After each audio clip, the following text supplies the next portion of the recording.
Ugh!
locked, all right.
So Prewen never left Doris's theatre after they invaded. They must be holding Edgar here in their new headquarters.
Doris Fletcher was about to become a disaster.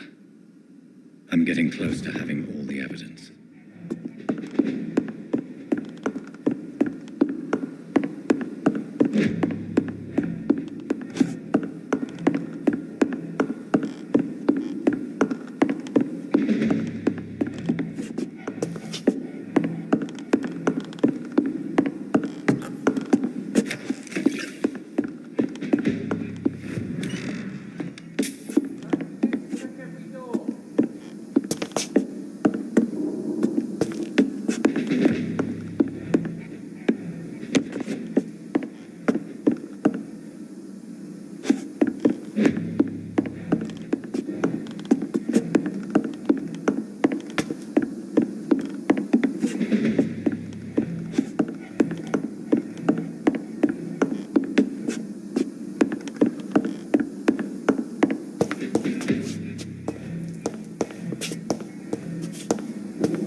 It's locked.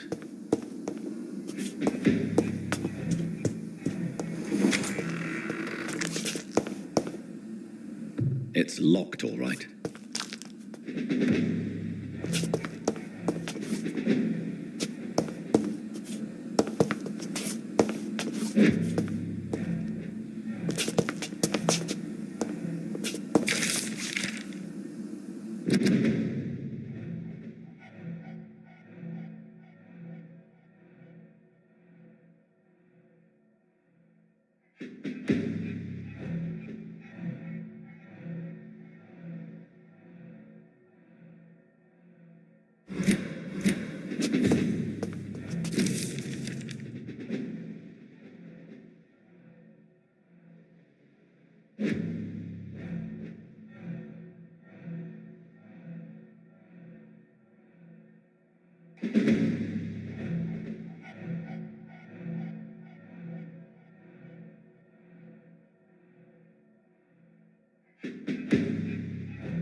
Blood of a pure heart, garlic, blood of a king.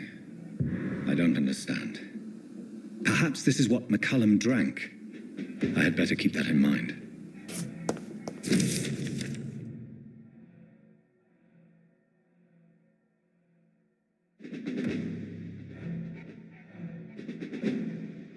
I should find the key to that box.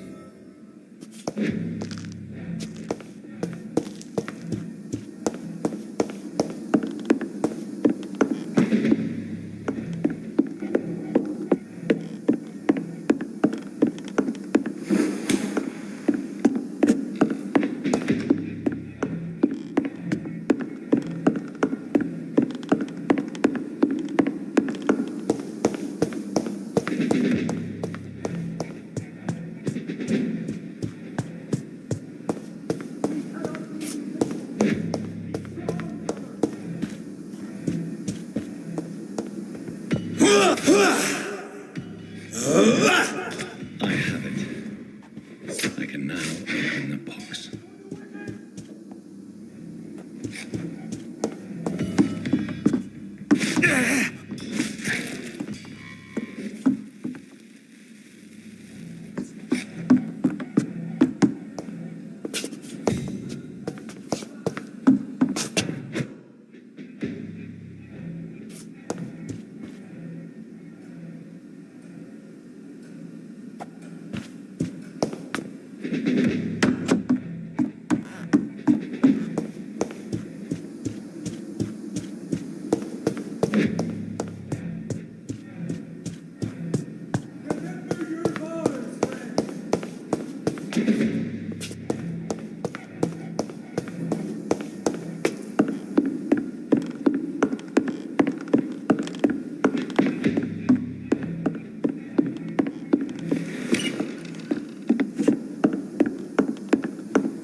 I really don't know if I should read this.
I can't believe it.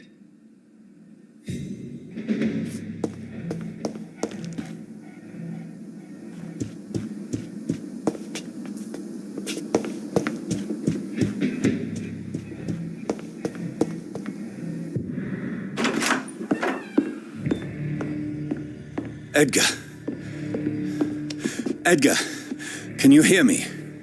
Jonathan, is it really you? Easy. Easy. Save your strength. I'm getting you out of here.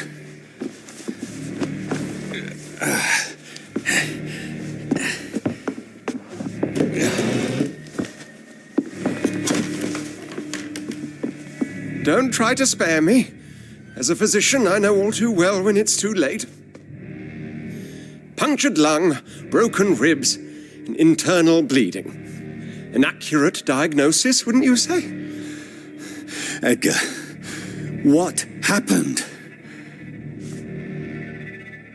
They wanted me to confess. Beat me black and blue. Geoffrey McCullum ambushed me at the Pembroke Hospital. He was convinced you and I were responsible for the Skal epidemic. I never imagined that self-righteous fanatic would dare to attack us in the open. What became of him? To prove him wrong, I let him go. Really? You sure that was the wisest course of action? Time will tell. The most intriguing part of his accusation was that you and I were the pawns of some ancient vampire. William Marshall. Yes, they tortured me to make me confess the same nonsense.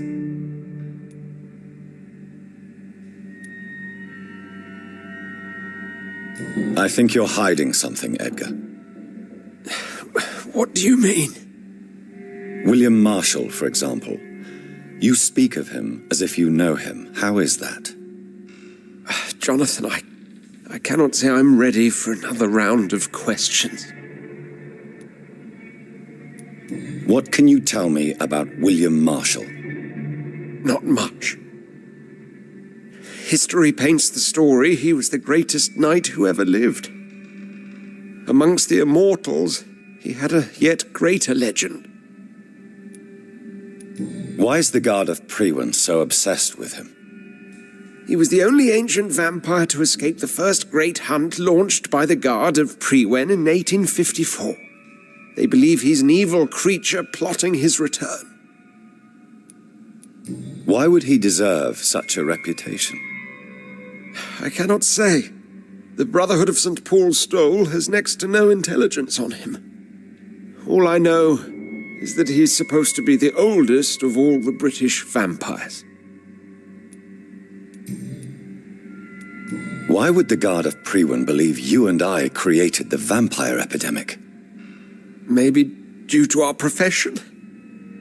Because I offered you shelter in my hospital. While investigating the epidemic, I read some of McCullum's findings. I think you have some explaining to do. I have nothing to hide, Jonathan. Nothing at all. Do you remember when we suspected Sean Hampton of killing Harriet Jones?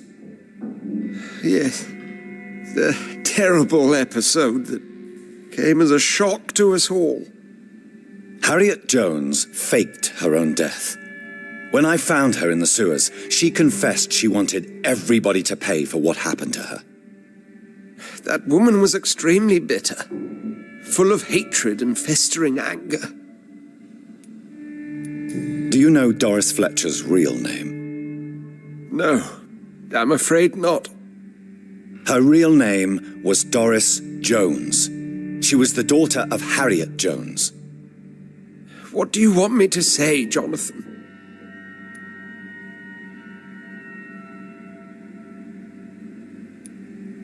Doris Fletcher visited her mother at the Pembroke Hospital. That's how she first got infected.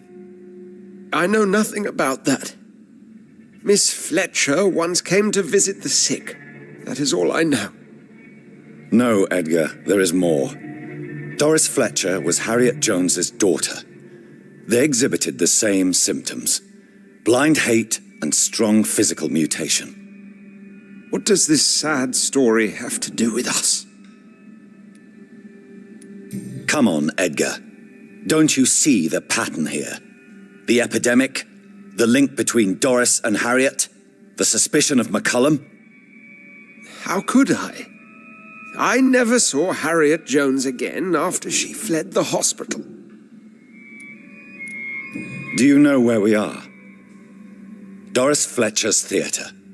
This is where that hateful creature plotted to spread the epidemic across London. I only briefly met Miss Fletcher once when she visited the Pembroke Hospital.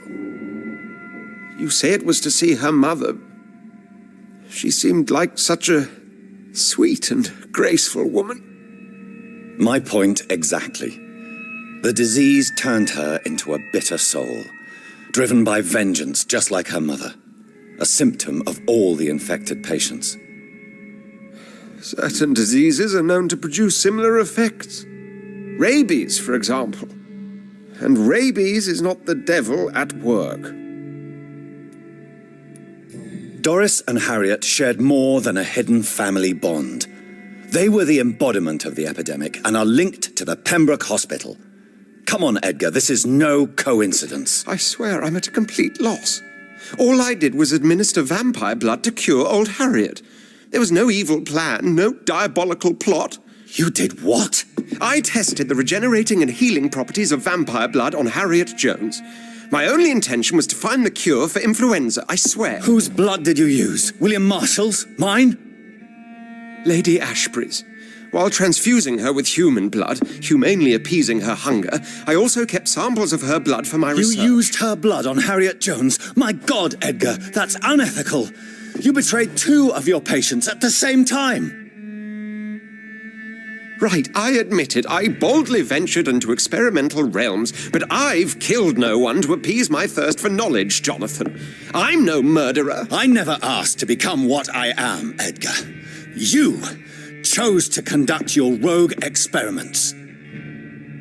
You have worked beside me. You saw what I'm doing at Pembroke Hospital. Jonathan, you know I'm not an evil soul. Just another victim of this tragedy.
No, Edgar, you are not going to die. Unless you want to. What do you mean? I can save you, Edgar. I can turn your broken body into one like mine. You truly would? After all I've done, after all that's been said, you would offer me this gift? I have no way of knowing which punishment would be worse, Edgar. But it is not for me to decide. So? Oh, please, Jonathan, please. I beg you. This is what I've always wanted. This is what I've always searched for. Very well, then.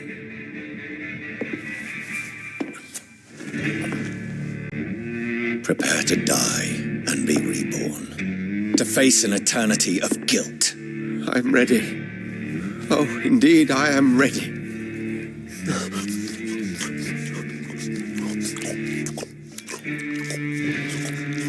Enough!